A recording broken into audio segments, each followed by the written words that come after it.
The second labor of Heracles, the battle with the Lernaean Hydra. After his victory over the Nemean lion, Heracles returned to King Eurystheus to report his completed task.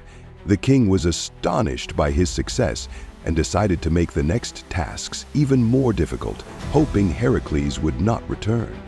For the second labor, Eurystheus sent Heracles to the swamp of Lerna, where a terrifying Hydra awaited him. The Lernaean Hydra was the offspring of ancient monsters Typhon and Echidna, like the Nemean lion.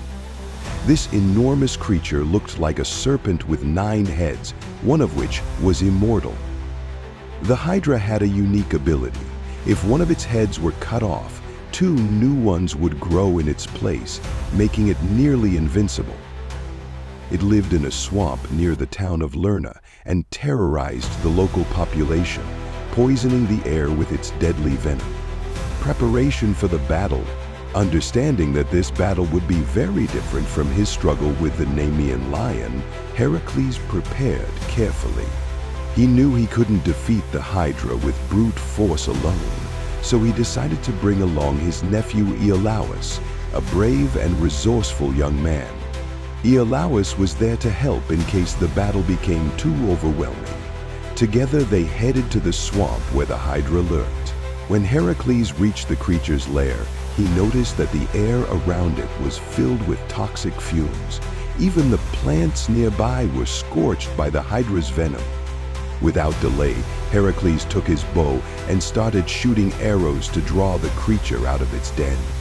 Enraged by this attack, the Hydra emerged, hissing fiercely and swaying its multiple heads in a menacing display. The battle with the Hydra? As soon as the Hydra appeared, Heracles leapt into battle. He swung his sword and cut off one of its heads, but, to his horror, saw 2 new heads grow in its place. Realizing that his attacks were only making things worse, Heracles called on Iolaus for help.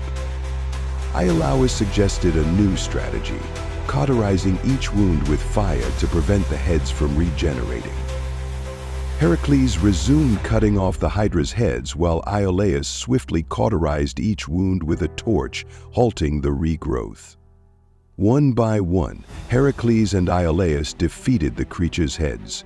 Finally, only one head remained, the immortal central head of the Hydra. Heracles knew this head required a different approach. He lifted a massive boulder and crushed the last head beneath it, burying it deep in the earth where it could no longer cause harm. Poisoned arrows and returned to Eurystheus. After his victory over the Hydra, Heracles saw that deadly venom still seeped from the creature's body. Deciding that this poison could be useful in his future labors, he dipped his arrows in the Hydra's blood. From that point on, his arrows were deadly, inflicting wounds from which there was no recovery. When Heracles returned and reported the completion of his second labor, Eurystheus was furious.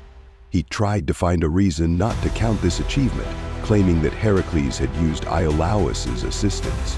Nevertheless, Heracles continued his service, bearing the burden of the arduous tasks ahead. This labor, the battle with the Hydra, became a symbol of confronting many-headed evils and the kinds of challenges that only multiply if faced with brute force alone. Heracles demonstrated not only strength, but also his ability to find creative solutions, reaffirming his status as a great hero.